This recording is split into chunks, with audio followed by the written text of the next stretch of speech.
Hello, Caleb. Hey, Mike, how's it going? It's going pretty well. How are you doing? Doing well. I'm on location in Las Vegas for a conference, but brought my gear so we could record and not miss an episode. I think you're violating the rule of things staying in Vegas, though. Are you allowed to broadcast out?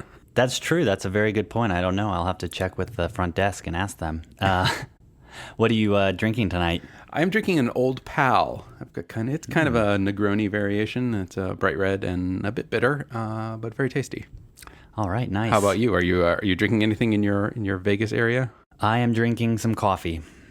Interesting. Being prepared to go all day and all night here in Las Vegas, so I'm drinking coffee and waiting for the bars to open up later and the free alcohol to flow. That's one of the nice things about conferences. They typically have open bars, so I'm drinking coffee for now. Wow, this is our first non-alcoholic, or at least half-alcoholic episode. I don't like to say alcoholic, but alcohol-infused maybe.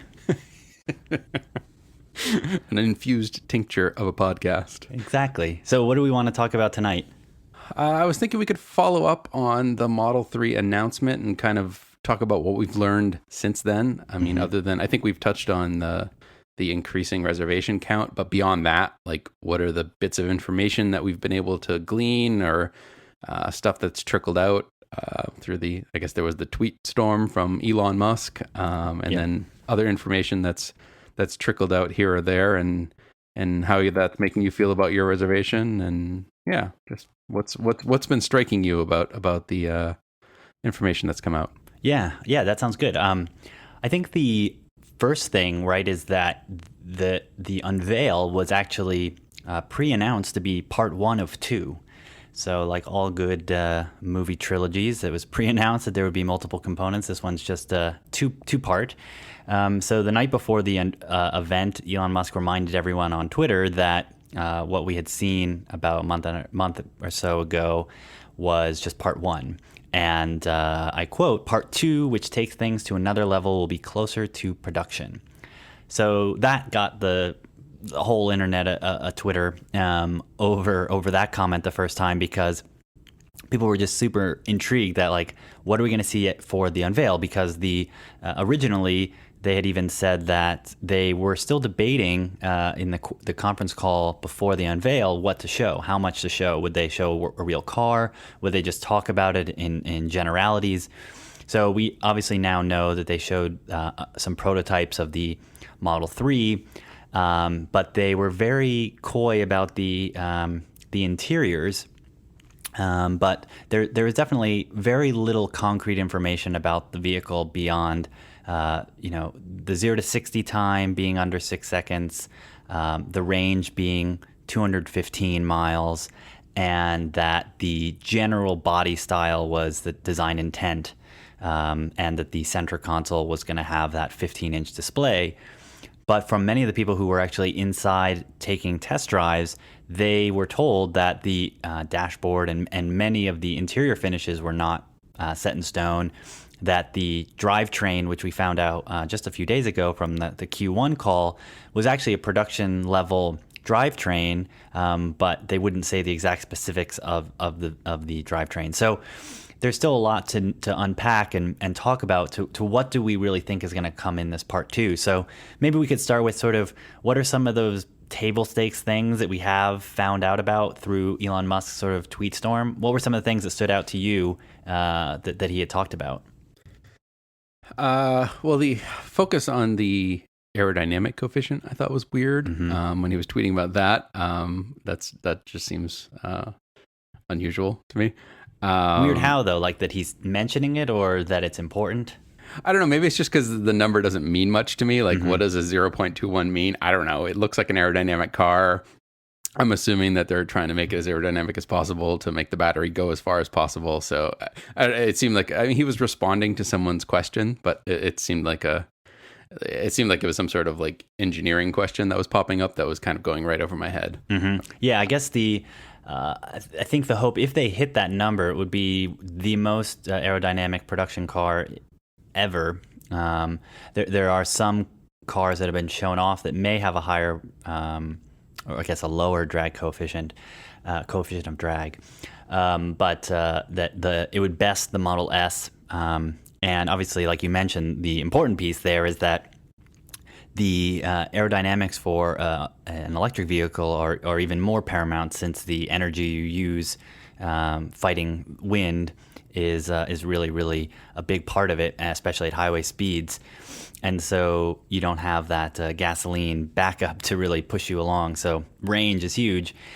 So being that aerodynamic would make a really big impact. And the really important thing for the Model 3, obviously, is that to be a cost-efficient vehicle, every bit they can save from the battery pack, which is the largest single component cost of the vehicle, is going to make a big deal. To your point, whether or not he needed to mention 0.21, I think he was probably just sort of geeking out like he likes to do, and sort of have that out there to say another superlative for the Model 3 without having to declare it out the bat.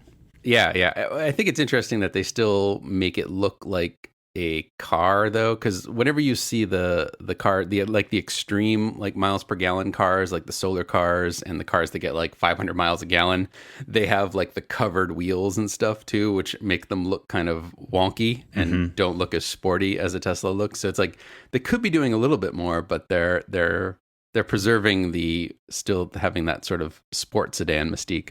Yeah, totally. It doesn't have that super weird look. It doesn't have those covers over the wheels like you mentioned. And like the first Honda Insight, do you remember that thing where it was this weird little aerodynamic thing and the back wheels were covered up? And I think it didn't even have rear view mirrors. It just had little cameras sticking out the side.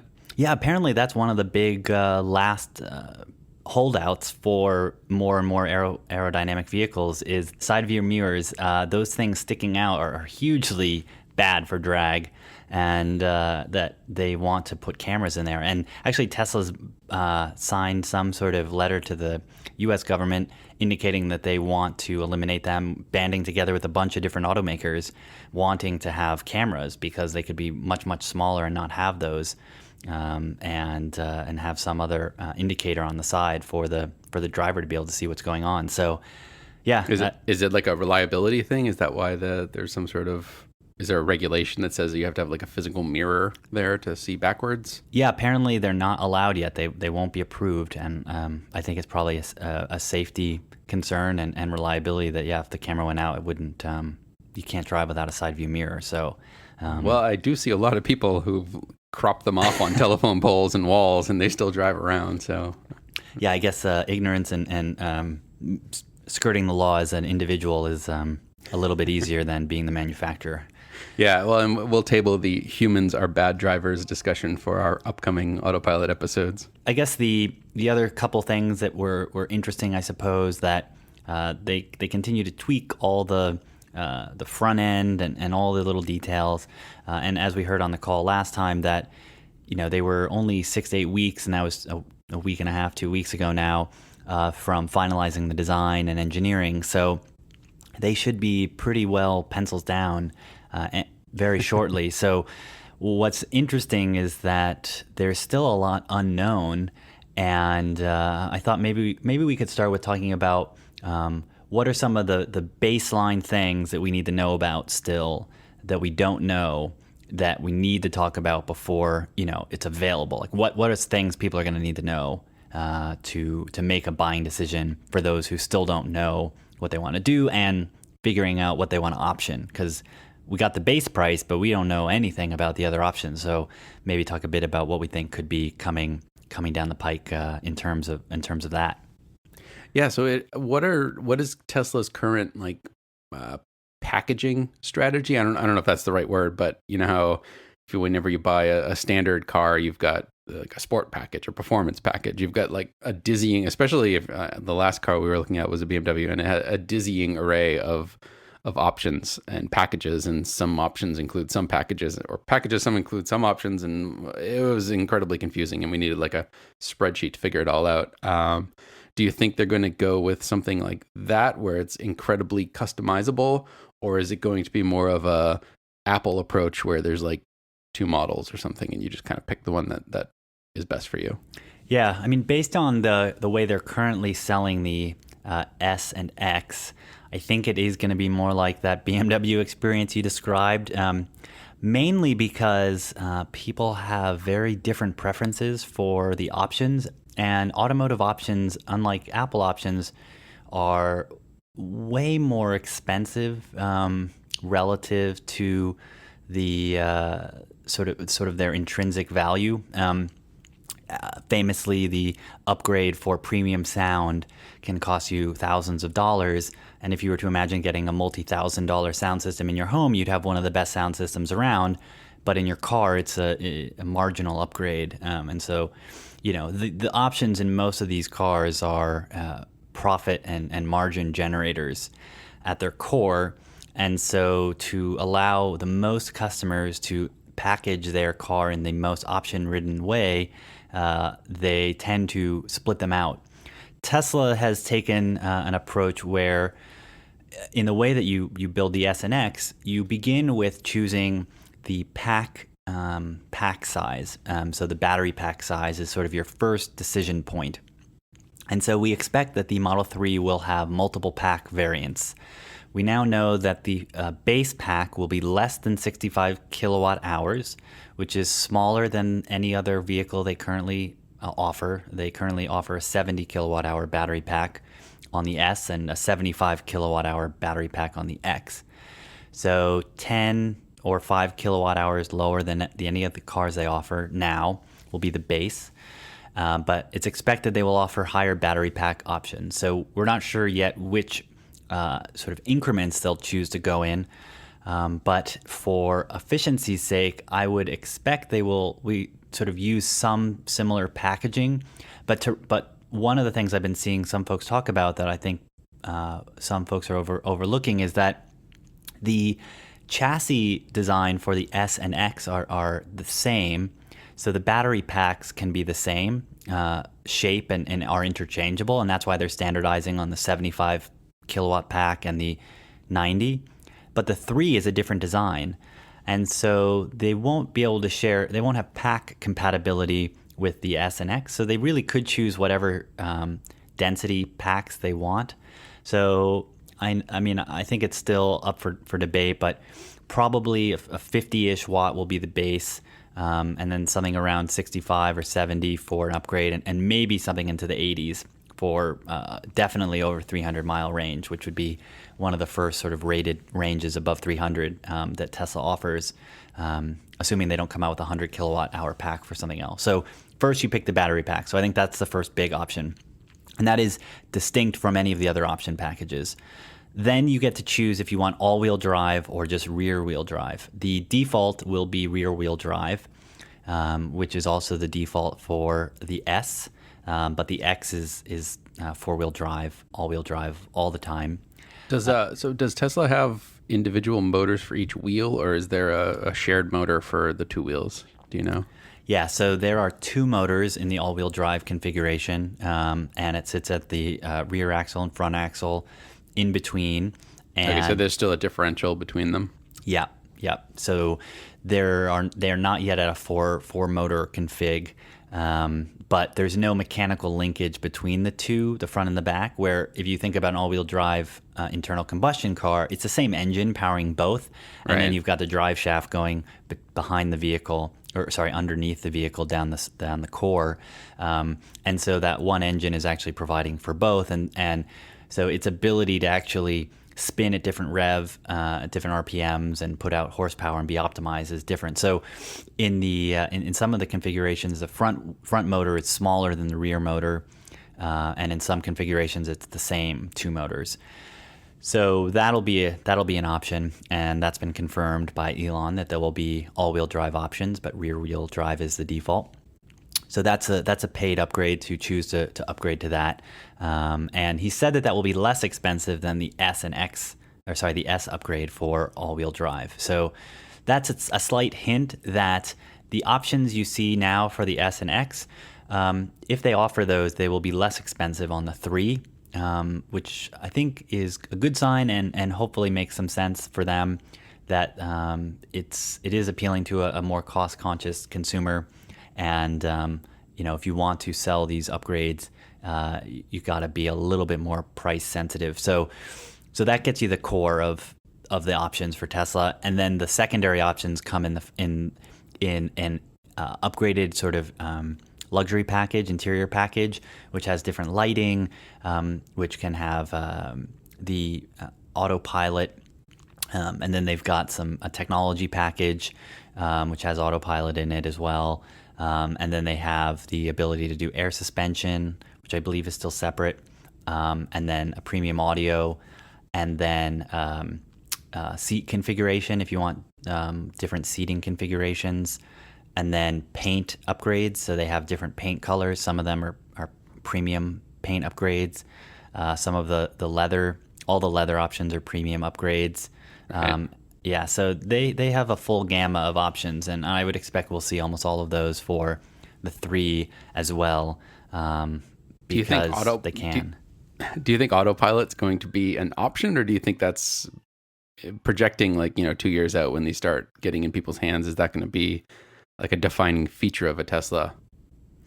Yeah, I think it will still be an option to use autopilot. I think they'll still have all the vehicles have the hardware installed like they've been doing with the S and X, because it benefits Tesla so greatly to have all these cars out there that are actually, phoning home metrics and telemetrics about what's going on and people's driving behaviors, and then offer the ability for that to be software unlocked for you to enable it. So you can, get out at the low price of $35,000 and then choose to upgrade as necessary for some of these features that are purely software, that are not that expensive to build into the base price of the cost, and eat some of the margin of, including those extra sensors. And the other component is that the autopilot safety features are standard, which means the hardware has to be there. So the automatic emergency stopping, the lane drift, not the lane keeping, but drift, and then also side collision avoidance. Those are going to be standard safety features, so that means the hardware has to be there. But the convenience features of autopilot, of it driving itself, I think will be paid upgrade. And until that becomes common, I think it will be a paid upgrade for many, many years, just because it's I don't know, it's something that is so special to Tesla, that I think a lot of people are going to want it, and I don't think they're going to bundle it in yet. But I could be wrong. I mean, Retina was not a paid upgrade for your phone. You couldn't choose to have the iPhone 4 with a non-Retina display, but others could get Retina. So Yeah, it'll be interesting to see how much the autopilot and Tesla, how much autopilot becomes associated with the Tesla brand, and if in that case, not having it seems like the car is broken rather than an extra feature. Yeah, I think that it's a really good point, because if that is the super special reason that people want a Tesla, having that not be standard and always having to feel like you're being nickel and dimed a bit, I mean, that's a big reason I want the Tesla. And one of the reasons I don't want to buy or try and get my hands on an older Model S, which would be the only one that could potentially, if I really stretched, be something that would be within my means, because I want the autopilot hardware, and that was not on the 2012 or 2013 models, and even some of the 2014 models. And so just having an electric car to me is not that exciting, but something that has autopilot and has that sort of point of view is.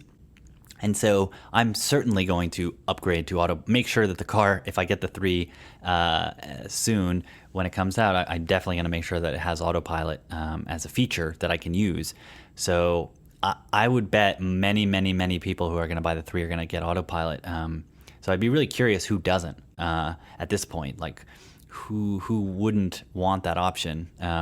So it is interesting that they've sort of set the precedent of introducing it as an upgrade. So if you really want to get a Tesla, but you can't quite lay out all the money right now, and you could view it as something that you add later. So it's kind of a toehold into the Tesla ecosystem. Yeah, I think that is it's an under discussed thing, and it's becoming more clear Tesla is open to this idea of software unlocked features, basically in-car payments for multi-$1,000 features. It sounds like an awful version of the old stereotypical car dealer thing of putting an ad somewhere saying like, starting at $9,000, and there's like one car on the lot that sells for $9,000, Right. and as soon as it's gone, like, oh, well, okay, all the other ones are starting at 20. Yeah, I mean, even Toyota today doesn't tell you the price of options on the website because they want the dealers to have control over that. So, the price of the car you see for a Toyota is very, very hard to find that at an actual dealership since they don't buy the baseline model. Luckily with Tesla, because you order online, you get to choose the options you want. And so every car is still custom made. Whether or not that changes or not, it will be interesting. I still expect that they will produce all of them to order. But because they just don't have the facilities to have these cars sitting around, plus the inventory cost for Tesla would be quite difficult. But yeah, I think it goes to having a competition set that plays that game of setting a starting at price that is advertised on all these billboards and TV commercials. And then when you go in, you find out you option it up to $45,000. I mean, even Elon Musk was saying that they expect the average price will be $42,000. So, $7,000 or so of options as an average is, the only way you could get there because the base price is 35 is that it's all these people above upgrading. So even if so that also means that there's going to be ways to get the car in the 50s to 60K range. So sort of a rule of thumb is like the doubling a base price is sort of where a car will max out. So the S is $70,000 and the top spec ones are around 120.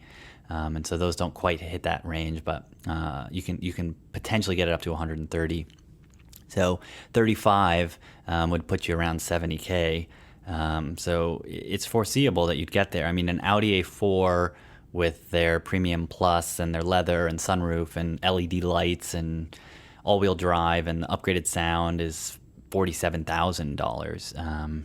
So yeah, I think that there certainly will be a lot of Model 3s, people thinking they're going to start at $35,000, just like the Apple Store. You think you're going to get the $999 MacBook, and you end up walking out with the $1,800 one, and you sort of like, oh, I just want a faster processor. I want a slightly upgraded hard drive, and of course I need 8 gigs of RAM. 4 gigs is for losers. So I expect I will be slightly surprised at how much I end up paying, but yeah, that $35,000 starting point is definitely where they need to be if they want to be considered with the 3 Series and the A4s.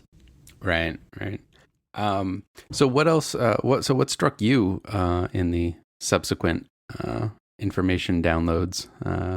Did anything stick out to you? Yeah, I mean, I think the biggest one was talking about the interior and the discussion about the interior. So when we saw those very first images of the interior when the camera was on stage looking inside, it looked like there was no car there because there was no anchor of the instrument cluster, and it was just the display. There were no vents, and it was just these seats and 15-inch display and a lot of glass. And so from that point of view, it looked very much like a concept car because of all those other details of making a real car. Most people hold back from concept cars because they're ugly. And so you end up looking at this car and it's like empty, and it just seemed so foreign. And so there was all this discussion of what's going on. And so a lot of people who took those test drives were asking about it. And yeah, they were saying that the steering wheel isn't the real steering wheel, and the driving system itself isn't the real one, but the screen is the way they're intending for it to be. So there's something, they were displaying the speed limit, the speed you were going on the display in the corner, and that just seems like this is the center. Like the center console tablet. Yeah, exactly. That just seems like such a bolted on thing to have just sort of put this floating little widget of your speed, and they were trying to make it seem reasonable, but it just seems so unreasonable to look to your right and have this little corner thing overlaid on their map or something else on the UI. It just really struck of demoware, and so that really struck me. They also, did you notice too in one of the videos from inside the car when people were getting test drives that someone commented on the fact that the tablet was completely flat and not angled towards the driver, like the tablet, like the screens in a Model S or most cars, like where the controls wrap around the driver, and they explicitly pointed out that yes, that's so that the passenger has access to, which kind of made it sound like it's more of a communal thing and less of a driving instrument. Yeah, totally. And that the orientation is different, which is interesting, which means that the UI is going to have to be rethought in a pretty meaningful way. And also the iconography and things they were showing on the UI was very different, much more flat in the current design, web design sort of world style, where the current S and X interface is much more gradient heavy. So that I think is super interesting and sort of unveils two big things. So Elon then later on Twitter was talking about that and saying, this is not the real steering controls, that it's gonna feel like a spaceship. And that's a worrisome description. Yeah, I don't know. I could see it going two ways, because what does a spaceship mean to Elon Musk and team? Does that mean a spaceship from the Apollo era? Or does that mean a spaceship like the Dragon spacecraft where it's just screens and there are no controls because the pilot doesn't do anything in a Dragon spacecraft? The pilot just says, go to Mars or go back to Earth, and it goes. I mean, literally, the intent of those Dragon spacecraft from SpaceX are that the person inside is not really a pilot in the aeronautic sense of people coming from flying planes going into NASA and becoming pilots for NASA, right. But engineers and scientists who are going on missions of scientific nature, and they don't need to be trained to be pilots. Elon Musk was saying that he doesn't want people to have to be trained to deal with going to space. They should just be able to get in a vehicle and go. And in those cases, you are not doing anything. So it's sort of this enigma of being cool looking. Like, is he anchoring on the idea of spaceships in science fiction, which have a certain look, sort of the Prometheus style movie look, or the Alien style, or the Star Wars, like the new Star Wars or Star Trek, where like which stay on target. Which vision of the future of space travel are they anchoring on, and does that mean more Boeing 747 tons and tons of controls, or more the flat? There's a tablet, you press go, and it takes you there, which has implications for self-driving and autopilot. And so, my bet is that those are sort of wrapped up. But let's talk about information. So you're driving a car. Do you need to know what the speed is? Do you need to know what's going on? And what do you need to know? Like, if you're starting with a blank sheet of paper, what do you actually need versus vestiges of the past that have been carried over? Yeah. I mean, there's all this talk about autopilot, but I think one thing that they could offer that would be pretty interesting in the interim before we can get like full autopilot is maybe more of a co-pilot, where how often do you get on the highway and you're driving for a while and you didn't notice a speed limit sign and you're looking around and they're not like every mile, right? So you have to wait a while and you don't know how fast you're supposed to be going. I mean, maybe less so on a highway, but on any sort of road. So like something where the car is like keeping track of things for you, maybe where your driving directions are projected. There's the heads up display that has more of like a video game look of like kind of helping you drive, making you a better driver. I think that might be pretty interesting. Mm-hmm. Yeah, totally. I mean, I think that both of those things are intertwined, like we said, where the steering controls are going to be more about putting the car into a more semi-autonomous mode than today, where right now it's sort of the Model S wasn't really designed with that in mind, and the driving capabilities. It was still primarily a traditional sedan and traditional control scheme. And it seems like with the 3, because this is going to be the highest volume car they've ever made, and fundamentally probably a car that won't be redesigned for 7 to 10 years, similar to where the Model S, the core design of that vehicle has not been redesigned, it's been tweaked, but it's the same platform, same concept, that you have to imagine they're laying the foundation for what they think the future is going to be for the next decade of driving. And what Tesla wants to do and what Elon Musk wants to do of advancing driving to a world unlike it is today and now having the resources to do it.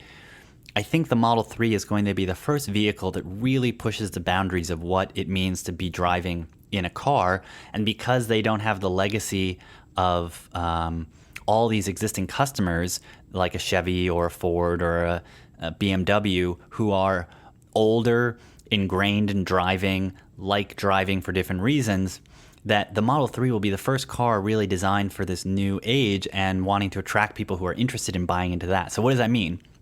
I think it really does mean, like you said, this idea of being the first car that is a transition between a car you drive and a car that drives itself.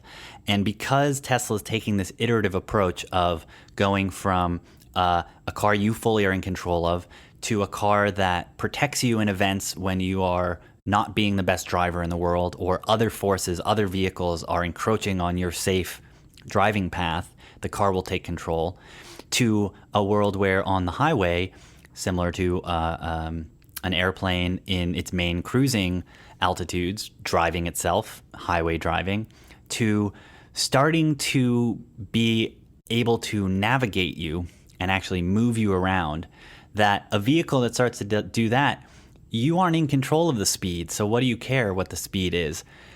You're not really taking as much action. You're not really even needing to hold the steering wheel. And you don't even need to press the pedals. And so what you're going to be interested in is sort of just being comfortable and having a conversation with someone. And I think that sort of speaks to the car being less about an information and sort of tool to being a comfortable place and enjoyable place to be. And so, yeah, I think it's going to be really fascinating. I think your idea of the HUD, a lot of folks are talking about there being a HUD to help with the instrument cluster. But I think the more interesting idea is what you're talking about of, well, what if overlaid on the road was my path?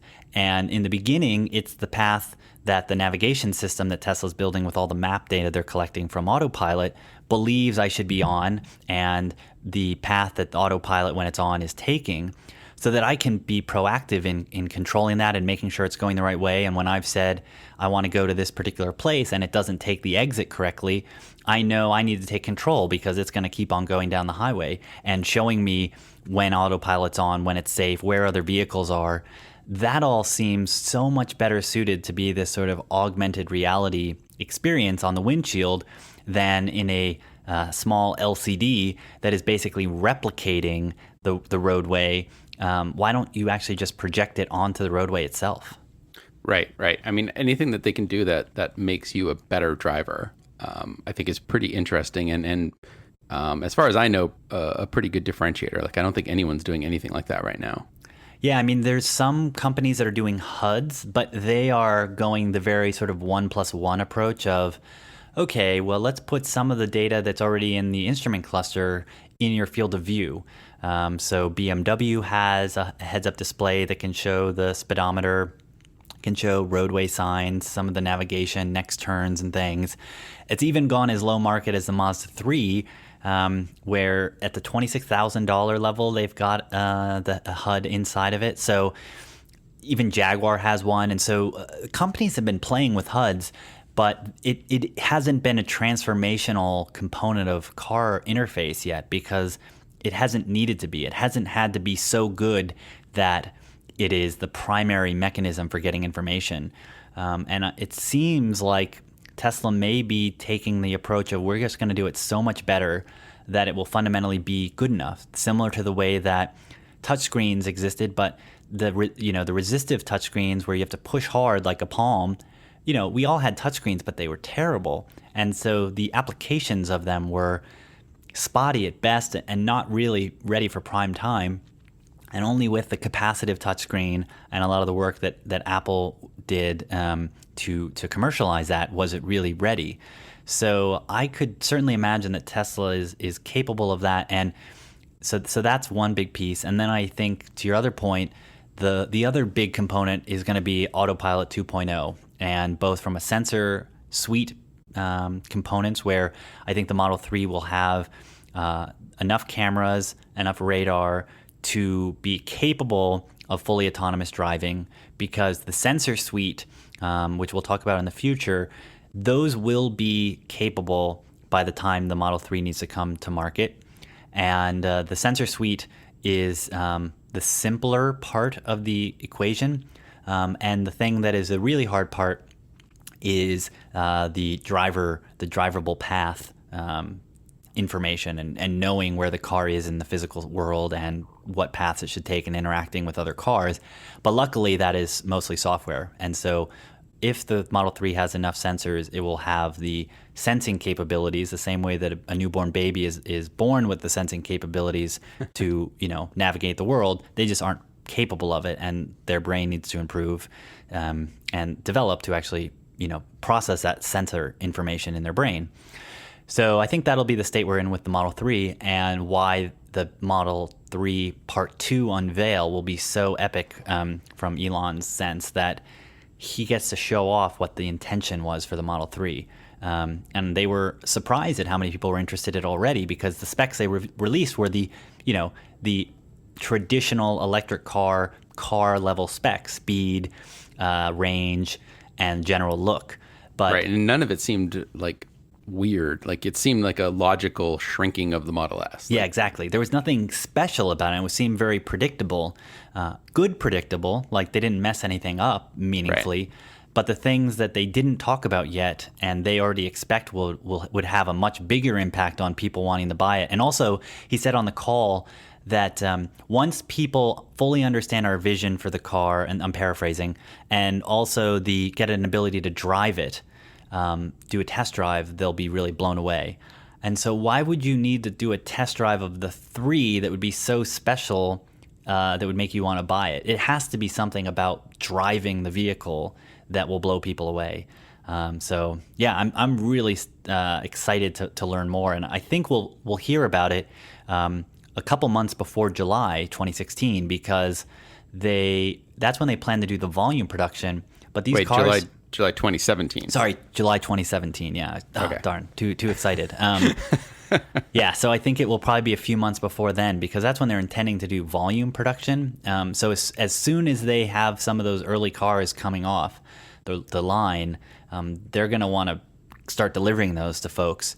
And with the Model X, they actually showed off some of the final features the night they delivered the first 4 or 5 vehicles. So as soon as they have the production lines running and ready to start delivering some vehicles, we will start. I think they'll do an event for Part 2, and he said when it's closer to production already. So, So you think this idea of the HUD is going to be the big Part 2 reveal for this? Yeah, I think that is inextricably linked to Autopilot and what the future of interfacing with a car that starts driving itself is, and how it's the only way you'll really have enough confidence that the vehicle is doing what you want. Because one of the things people are concerned about is a self-driving car, you won't know what it's going to do. It's going to be unpredictable and really scary and weird. Right. And right now, they have the small display in front of you on the S that shows you these lines of the roadway and the other vehicles as sort of simulated cars moving past you, to let you know what it's doing. But it's really just showing you this roadway I am following. But when it needs to tell you I'm going to merge into another lane or take an exit, I think, to your point, people are going to want more confidence about what's about to happen. And when you know what's going to happen, you can be much more comfortable, and also much more safer when the computer gets it wrong and you're still paying attention and noticing it's not going to do what you're intending it to do, and then you can take control. So that's a good point. A human training device, almost a pre-autopilot human training vehicle. Yeah. So my out of left field prediction for what Part 2 of the reveal is going to be. Yeah.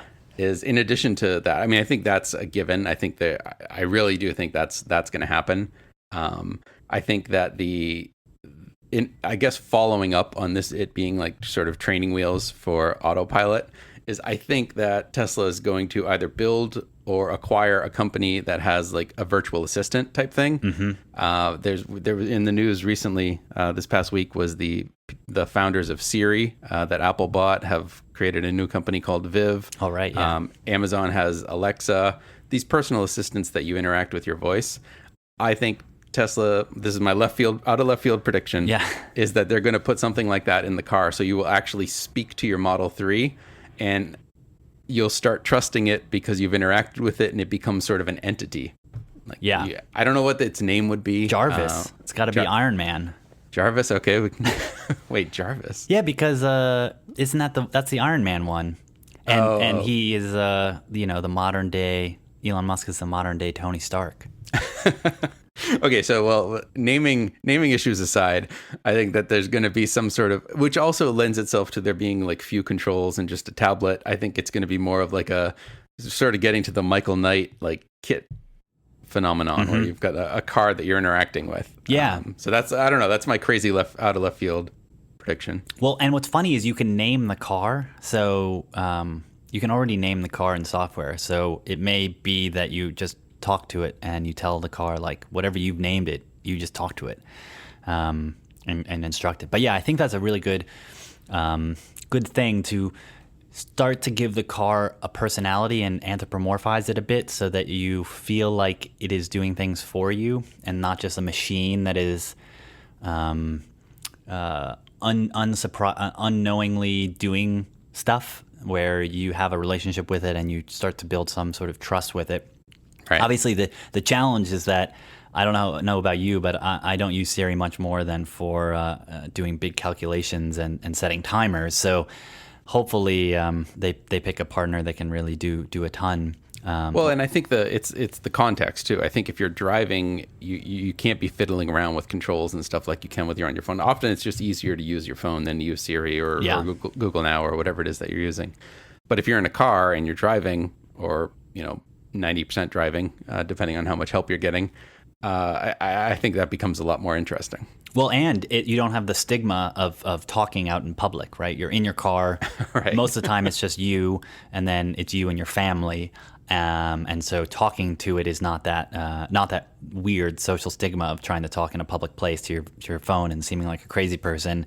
And yeah, to your point, like the set of the constrained set of options makes you believe that they would be able to do a much better demoware, like the same way that all these companies have demos of checking the weather and sports scores and all that. Like the set of things I actually want to do from a personal assistant are so varied and wide, it's very hard to get enough coverage. But the things that I would ask my car to do seems like something you could enumerate and have much better sensibilities about what people are actually going to want to talk to their car for.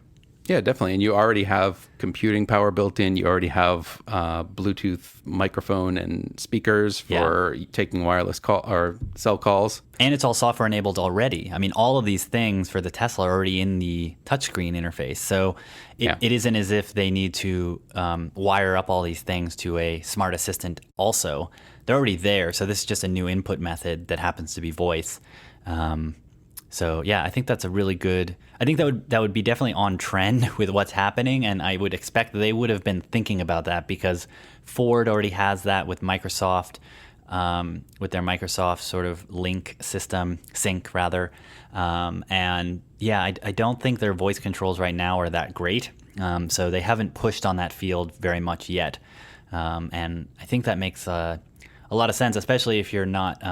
If you don't want to interact with that touchscreen, or other people in the car want to do stuff, yeah, I think that's that, or hopefully they get the kit conversational interface and not the kit steering wheel, which I think would be a horrible idea. Yeah, you feel very strongly about these steering wheels. You're a round steering wheel kind of guy. It's so functional. It's round for a reason. It's round so that no matter which way you're turning, you can always grab it. People latch on to like fighter jets and race cars that have these whimsical or at least like novel shaped steering wheels, but those are very special purpose devices for cars or vehicles that don't make a lot of turns. But when you have a car where you have to spin the wheel around 3 times to make a turn, it just doesn't make sense. Yeah, but what if the primary thing is that you actually need to be able to see through the top of the steering wheel for the HUD? Like it's in the way of obstructing HUD, your it should view. be up on the steering wheel. I mean, the steering wheel shouldn't be blocking your vision of the road.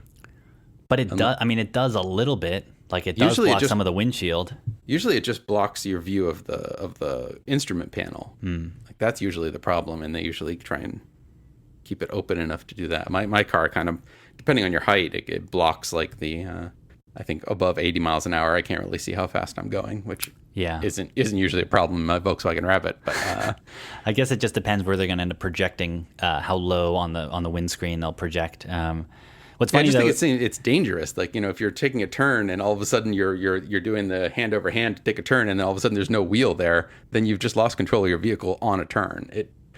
It just seems like the wrong thing to be focusing on, and I'm just reacting to a lot of speculation I've seen on the internet about the idea of some sort of Top Gun steering wheel. But we do know that Elon Musk thinks that the car from iRobot, the steering wheel from iRobot, was a pretty good design, where it actually can rotate and collapse into the console so that you don't need it during self-driving. Yeah, the defining feature of that, though, is the fact that it stows away. That's the really interesting part, right? Right, but by having a wheel that is not already fully enclosed allows it to split and then flip down. But because like the broken half of the wheel can then flip into the center sort of column. Now you're trying to describe the special effects from the movie. I know it's not great for radio, for podcast, but anyways, this has been fun. I'm certainly feeling more excited about the part 2, and definitely I think that all the different speculation people have been making, I think they're sort of on the right scent, but I think it's going to be a more unified feature, and that's why it doesn't all make sense individually. I think it's really just going to make sense together, and that's why when people are trying to reason by comparing to other vehicles and the way they're set up, it doesn't make sense that a HUD is that much better, because you still need stuff, and why don't you just have an instrument panel? But like when it's all taken together in the context of self-driving and sort of the goals of this car being a car for the future and what driving is going to mean, I think that puts a lot more of it in context. And I think that's what the idea of part 2 will be, is why Model 3 is the car of the future, and oh my God, I need to have the car of the future, and we'll start to make every other car look so antiquated. I think that's the hope, and I think the visual design language of the interior really makes you feel that it's so essential. Just a steering wheel and a touchscreen, and eventually maybe this HUD. It's all you need. Like there's no other stuff. And when you then look at any other vehicle, it just looks so ornate and overdone that I'm personally very excited for that future, since I don't have any really strong attachments to instrument clusters or vents. So I just don't care about those. Well, I think the really interesting part about it is that it's almost indistinguishable from them not having gotten to that yet. Like it could be that this is all what they're doing, or it could just be that it was a prototype and they just didn't have time to do anything else. And yeah, I guess that's the problem with extreme minimalism. Yeah, but I guess the other really cool thing is that it's just an area that you don't have to that won't age. I mean, the longevity of these cars is so much more than an internal combustion engine, because the motors are going to last for 1 million miles already. So, the things you need to replace are so limited that you could imagine these cars being around for 20 or 30 years, being upgraded every once in a while with new battery packs. So you don't want something in there that's going to be dated and look like something from the 70s. I mean, we had some really bad designs from the 70s and 80s, so I'm hoping this doesn't look like that. So we'll find out shortly. So you're saying there's not going to be a crushed velour or velvet option for the interior? I don't expect so, but Elon Musk does always wear velvet jackets at the events, so he does have a soft spot for velvet. It'll be a trim option then. Yeah. All right, Mike. Well, I think that about wraps it up. Where can people find us and share their thoughts and their speculation with us? As always, go to Reddit r/the Tesla Show or tweet at us at the Tesla Show. Wait, is that right? Yeah. Yeah. All right. At the Tesla Show. We'd love to hear your feedback. All right. Well, I think that about wraps it up, and talk to you again next week. All right. Enjoy Vegas. All right. Thanks. Bye, Mike.